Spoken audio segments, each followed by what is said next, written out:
Senator Bernie Sanders, independent from Vermont. Senator, do you see this in Vermont firsthand? Absolutely. I live very close to Lake Champlain. Used to freeze up quite frequently. Now it is pretty rare.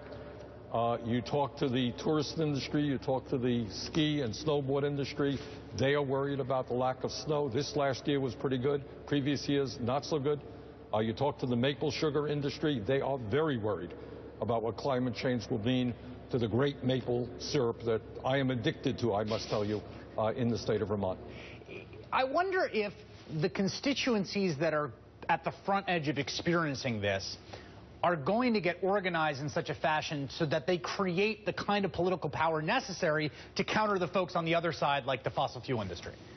Well, listen, Chris, I think you're quite right. What we're seeing now is what we saw 30 or 40 years ago with the tobacco industry, is huge amounts of money coming into the political process to deny the obvious, and that is that climate change is real.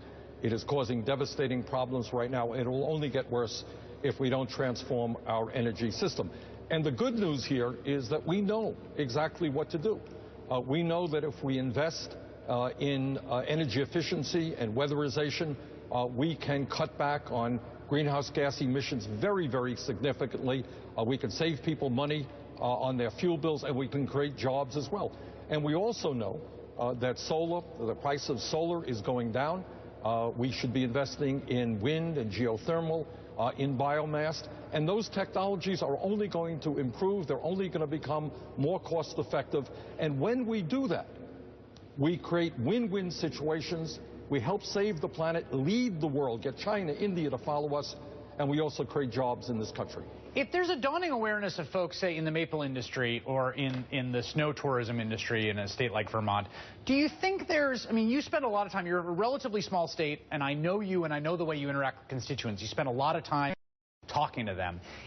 Is there a connection in the minds of constituents between climate change is some abstract thing they may or may not think a lot about, and what is happening around them? Absolutely, absolutely. Look, we had a few years ago this tropical storm Irene, which was the worst extreme weather disturbance we have had since the floods of 1927. Do you think people were not unaware of the impact of global warming? I think all over this country, people are seeing with their own eyes. This is not a theoretical debate. They're seeing with their own eyes what is happening to the planet. You talked about fishermen seeing it. You're talking about the ski industry. You're talking about farmers who see the change, more and more drought.